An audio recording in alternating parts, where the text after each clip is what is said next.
Praise the lord. Welcome to కృపావార్త సమయం. ఈ నూతన దిన శుభంలో మనకందరికీ కలుగునుగాక. ఈ దినము దేవుడు మనకిచ్చిన కృపావార్త సమూయేలు 2వ గ్రంథము 22వ అధ్యాయము 3వ వచనము.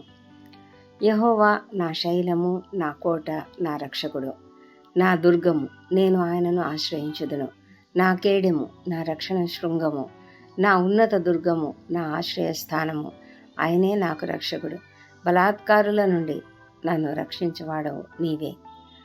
దేవుడిచ్చిన కృపావార్తను బట్టి దేవునికి వందనములు. దావీదు తనను సౌలు చేతిలో నుండి, తన శత్రువులందరి చేతిలో నుండి తప్పించిన దినమున ఈ గీతవాక్యములను చెప్పి యెహోవాను స్తోత్రించెను. మనము చెప్తూ ఉంటాము స్తోత్రములు. మనం దేవుణ్ణి ప్రార్థించేటప్పుడు స్తుతించాలి అంటే మనం చేసే ప్రార్థన స్తోత్రము, స్తోత్రము, స్తోత్రము, స్తోత్రము, స్తుతి, స్తుతి, స్తుతి, స్తోత్రం, స్తోత్రం, ఈ విధంగా చేస్తూ ఉంటాం. అయితే దావీదు ఎంత గొప్ప ప్రార్థన, ఎంత గొప్పగా స్తుతిస్తున్నాడో మనం ఒకసారి గమనించాలి. నిజంగా స్తుతి అంటే ఇదే, స్తోత్రించడం అంటే ఇదే, కీర్తించడం అంటే ఇదే. ఆయన దేవునిని ఎంత అద్భుతంగా కీర్తిస్తున్నాడంటే, యెహోవా నా శైలము, నా కోట, నా రక్షకుడు. ఎంత అద్భుతమైనటువంటి మాటలు దావీదు ఉపయోగించాడో ఒకసారి మనం గమనిద్దాం. ఆయన యెహోవాను తన యొక్క శైలముగాను, కోటగాను, రక్షకునిగాను అభివర్ణిస్తూ ఉన్నాడు. అంటే కంప్లీట్గా తనకు దిక్కు ఎవరు అంటే యెహోవా దేవుడే. తనకు రక్షణ ఎవరు అంటే యెహోవా దేవుడే. తన శైలం ఎవరు అంటే యెహోవా దేవుడే. తనకు కోటగా ఉన్నది ఎవరు అంటే యెహోవా దేవుడే. ఆయనే నా దుర్గము, నేను ఆయనను ఆశ్రయిస్తాను. నా కేడము, నా రక్షణ శృంగము, నా ఉన్నత దుర్గము, నా ఆశ్రయ స్థానము, ఆయనే నాకు రక్షకుడు అని కీర్తిస్తూ ఉన్నాడు. ఇంకా చివరిగా అతను చెప్తున్నాడు, బలాత్కారుల నుండి నన్ను రక్షించేవాడవు నీవే. బలాత్కారులంటే తనను హింసించేవారు, తనను బలవంతంగా బాధ పెట్టేవారు, అవమానించేవారు, హేళన చేసేవారు. నిజమే, దావీదు ఎన్ని ఎదుర్కొన్నాడు మనకు తెలుసు. తన కుటుంబంలో నుండే అతనికి అవమానం మొదలైంది. తన కుటుంబంలో అతన్ని ఏమాత్రం ఎవరు కూడా ఒక అంటే ఒక మంచి ఒక కుమారునిగా యెష్షయి తను గుర్తించలేకపోయాడు. చివరిగా సమూయేలు అడిగితే తప్ప, ఎక్కడో కడగొట్టువాడు అక్కడున్నాడు, అక్కడెక్కడో గొర్రెలను మేపుతున్నాడు అని చెప్పాడు తప్ప, తనకు ఇంత గొప్పగా బలి అర్పించడానికి, అభిషేకించడానికి వచ్చిన సమూయేలు ప్రవక్త దగ్గర తనకు ఒక చిన్న కొడుకు ఉన్నాడు అని కూడా ఆయన చెప్పలేకపోయాడు. ఆ విధమైనటువంటి అవమానాన్ని ఎదుర్కొన్నాడు. మరి యుద్ధంలో అతని సహోదరులు కూడా దావీదును ఎంతగానో చీదరించుకున్నట్లుగా, చీత్కారం చేసినట్లుగా, అతన్ని తగ్గించి కించపరిచినట్లుగా, అవమానించినట్లుగా మాట్లాడాడు. అయితే దేవుని యొక్క కృప అతనికి ఉన్నది గనక, దేవుని యొక్క సహాయం అతనికి ఉన్నది, దేవుని యొక్క బలము అతనికి ఉన్నది. అందుకే అతను చాలాసార్లు చెప్తాడు, యెహోవా నా బలమా అని చెప్తాడు. తను చిన్నప్పటి నుంచి కూడా దేవుని యొక్క కృపను, దేవుని యొక్క బలమును ఎదుర్కొన్నాడు. అందుకే అతడు నిత్యము యెహోవాతో, తండ్రి అయిన దేవునితో సహవాసం చేసేవాడు.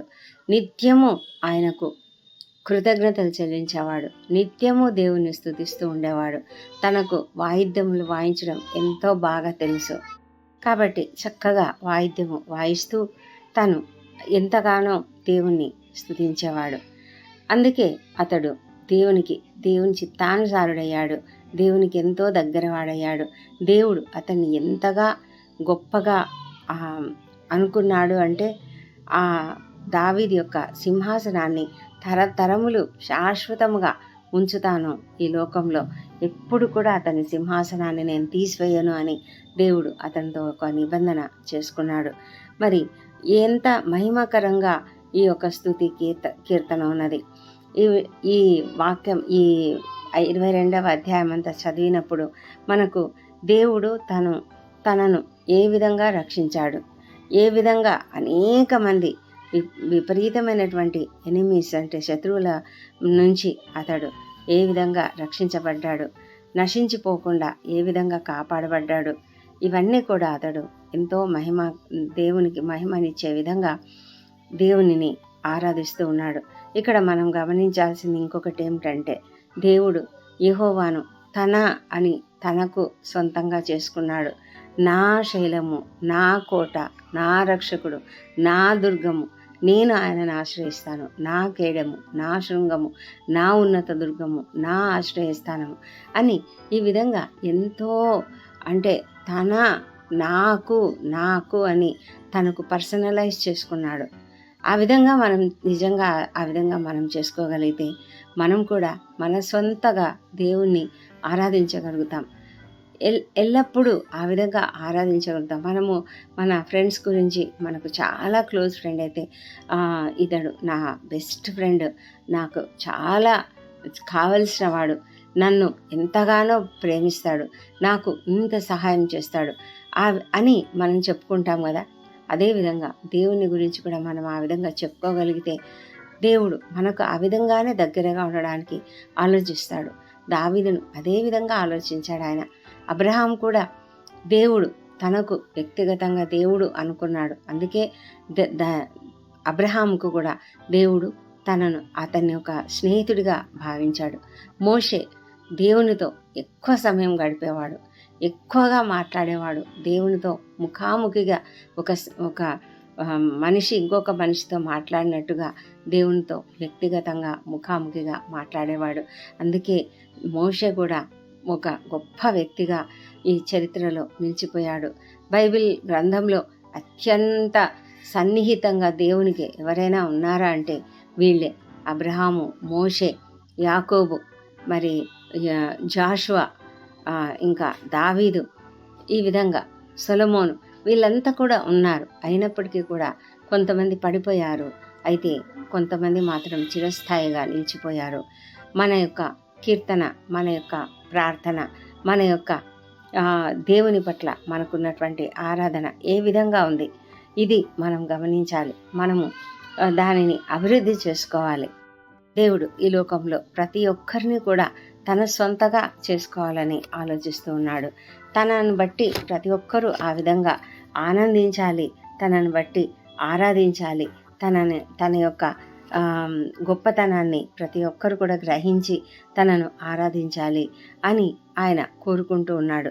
ప్రతి ఒక్కరితో వ్యక్తిగత సంబంధము, ఒక క్లోజ్ రిలేషన్షిప్ కలిగి ఉండాలని ఆయన ఎంతగానో కోరుకుంటున్నాడు. ప్రతిరోజు మన జీవితంలో మనము ఎన్నెన్ని మేలులు పొందుకుంటూ ఉన్నాం దేవుని దగ్గర నుంచి. ఈ లోకంలో మనకు చేతనైనవి కొన్ని మనం చేసుకుంటున్నామని మనం అనుకోవచ్చు, కానీ నిజానికి అలా కాదు. దేవుడు వెనకాల లేకపోతే మనకు ఏ విజయము రాదు. మనకు ఒక ఉద్యోగం వచ్చిందంటే అది దేవుని యొక్క కృప వల్లనే. మనము చదువులో మంచి ఉన్నత స్థాయికి వచ్చాము అంటే దేవుడిచ్చినటువంటి ఆ జ్ఞానము, జ్ఞాపక శక్తి, వాటి వల్లనే. మనకు గ్రహింపు జ్ఞానము దేవుడు అధికంగా ఇవ్వడం వల్లనే మనము చదువులో ఎక్సెల్ అవ్వగలుగుతున్నాము. అట్లనే మంచి ఉద్యోగాలు పొందుకుంటూ ఉన్నాము, మంచి ఇన్కమ్ సంపాదించుకుంటూ ఉన్నాము, మంచి స్థితిలో ఉండగలుగుతున్నాము. దేవుడు మనల్ని కాపాడినందుకు, మనల్ని ఆశీర్వదించినందుకు మనము అనేకమైన సౌకర్యాలు కలిగినటువంటి ఇళ్లలో మనం ఉండగలుగుతూ ఉన్నాము. అలా అని బీదవాళ్లకు దేవునితో సన్నిహిత సంబంధం లేదని కానే కాదు. అది దానికి ఈ లోకపు ఆశీర్వాదాలకు, ఈ లోకపు విషయాలకు ఎలాంటి సంబంధం లేదు. దేవుడు ప్రతి ఒక్కరిని ఆశీర్వదిస్తున్నాడు. ఆయన ఇచ్చేటువంటి ఆశీర్వాదాలు ఈ లోక సంబంధమైనవి కావు. అవన్నీ కూడా పరలోక సంబంధమైనవి, ఆత్మీయమైనటువంటివి. ఆ ఆత్మీయమైనటువంటి ఆనందం కలిగి ఉన్నప్పుడు ఏ ఒక్కరు కూడా ఏది కోరుకోరు. పౌలు చెప్తాడు కదా, లేమిలో ఉండడం నాకు తెలుసు, మంచిగా ఉండడం నాకు తెలుసు, ఎంత బీద స్థితిలో ఉండడం కూడా నాకు తెలుసు. నేను ప్రతిసారి కూడా ఎవరి మీద ఆధారపడకుండా కష్టపడి పనిచేసి బ్రతికాను. నేను బలహీనతలు నాకున్నాయి, నాకున్నటువంటి బలాలు కూడా నాకున్నాయి. ఈ విధంగా నేను అన్ని పరిస్థితులను బట్టి అన్ని పరిస్థితులలోనూ సంతోషంగా ఉండడం నాకు తెలుసు. ఎందుకంటే నేను దేవుణ్ణి కలిగి ఉన్నాను కాబట్టి అన్నట్లుగా పౌలు చెప్తాడు కదా. అదేవిధంగా మనం కూడా మనకు ఉన్నటువంటి ఆ గొప్ప ఆశీర్వాదాలు కాదు, మనకున్నటువంటి గొప్ప గొప్ప స్థితిగతులు కావు. కానీ మనము దేవునితో ఎట్లాంటి సంబంధం కలిగి ఉన్నామో అది చాలా ప్రాముఖ్యమైనది. అబ్రహాం కూడా దేవునితో ఎంతో సన్నిహిత సంబంధం కలిగి ఉన్నాడు, ఎంతో ఆరాధించేవాడు, ఎంతగానో స్నేహ సంబంధాలు కలిగి ఉన్నాడు. అయితే అతడు ఎప్పుడూ గుడారాలలోనే నివసించాడు. ఒక గొప్ప కోటను కట్టుకోలేదు, ఒక గొప్ప అద్భుతమైన భవనాన్ని కట్టుకోలేదు. అతడు ఎప్పుడూ కూడా ఎంతో సింపుల్గా జీవించాడు. ఆయనతో మనము సన్నిహిత సంబంధం కలిగి ఉంటే ఆయన ఇచ్చేటువంటి ఆ శాంతే వేరుగా ఉంటుంది, ఆ యొక్క ఆనందమే వేరుగా ఉంటుంది. ఆ ఆనందంతో మనము నిండిపోయినటువంటి వారమై ఎలాంటి కష్టము మనల్ని తాకదు, ఎలాంటి ఇబ్బంది మనల్ని తాకదు, ఏ అవమానం కూడా మనల్ని సోకదు. ఎందుకంటే దేవుడు ఆ విధంగా మనల్ని కప్పుతాడు. నోటి మాట చేత కలుగు నొప్పి నీకు తగలకుండా దేవుడు కాపాడే దేవుడు అంటున్నాడు. మరి మనము ఎలాంటి ఎంత కష్టంలో ఉన్నప్పటికీ కూడా శాంతిగా ఉండగలిగే ఆ కృపను దేవుడు మనకిస్తాడు. ఎలాగైతే ఆ గొప్ప తుఫానులో ప్రభువైన యేసుక్రీస్తు చక్కగా ఆ ఓడ అమరమున తలవాల్చి నిద్రిస్తున్నాడంట. మరి అంత గొప్ప తుఫానులో అంత వేగంగా నీరు చిందుతూ ఉంటే, అలలు లేస్తూ అటు ఇటు కొడుతూ ఉంటే, అంత కష్ట పరిస్థితిలో కూడా మరి ఆ బోట్ కూడా ఏం స్ట్రైట్గా లేదు, నెమ్మదిగా లేదు, కామ్గా లేదు. అది అటు ఇటు కదులుతూ ఊగుతూ ఉంది. మరి ఆయన ఏ విధంగా అంత ప్రశాంతంగా ఉండగలిగాడు అంటే ఆయనలో ఉన్నటువంటి దేవుని యొక్క సన్నిధి. మరి మనం కూడా అలాంటి దేవుని సన్నిధిని మనం కలిగి ఉంటే మనం కూడా నిత్యము సంతోషంగా ఉండగలుగుతాము, నిత్యము ప్రశాంతంగా ఉండగలుగుతాము, నిత్యము ఏ పరిస్థితినైనా ఎదుర్కొనేదానికి శక్తి కలిగి మనము ఉండగలుగుతాము. ఆ గొప్ప శక్తి మనకి ఎలా వస్తుందంటే దేవుని యొక్క సన్నిధి మనతో ఉంటే, దేవునితో మనము సరైనటువంటి మంచి సంబంధము, స్నేహ సంబంధము మనం కలిగి ఉన్నట్లయితే, నిత్యము ఆయనను స్తుతించే వారంగాను ఆరాధించే వారంగాను మనం ఉన్నట్లయితే, అప్పుడు ఆయనను ఎల్లప్పుడూ మహిమపరిచే వారంగా మనం ఉన్నట్లయితే, అప్పుడు ఆయన మనతో ఉంటాడు, మనకు ప్రశాంతతనిస్తాడు, మనలో శాంతి అనేది ఉంటుంది, నిత్యము సమాధానం కలిగి మనం సంతోషంగా జీవించగలుగుతాము. దేవుడి కృపావార్తను దీవించునుగాక. పరిశుద్ధుడైన మా ప్రియ పరలోకపు తండ్రి, నీకు వందనములు.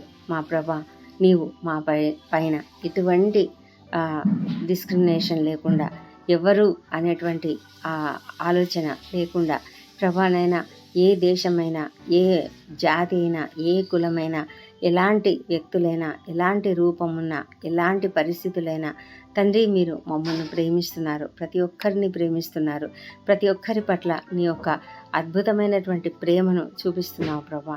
మా తండ్రి నాయన, ఆ ప్రేమలో కల్మషం లేదు, ఆ ప్రేమ షరతులు లేని ప్రేమ.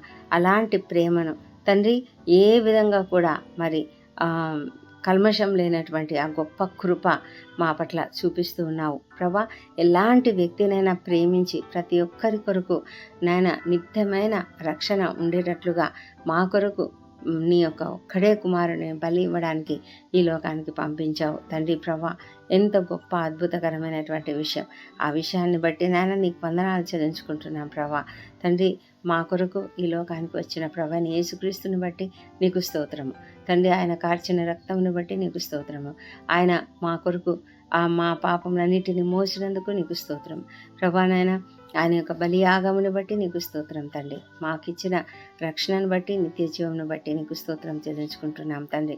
మా తండ్రి, నీవే మా కేడము, మా దుర్గము, మా కోట, మమ్మల్ని మాకు ఆశ్రయదుర్గంగా ఉన్న దేవుడవు తండ్రి ప్రభా. మాకు ఆశ్రయస్థానము నీవే మా రక్షకుడవు తండ్రి. మాకు ఈ లోకంలో ఎలాంటి సమస్యలున్నా, ఎలాంటి కష్టములున్నా మమ్మల్ని రక్షించి వాడవు నీవే తండ్రి.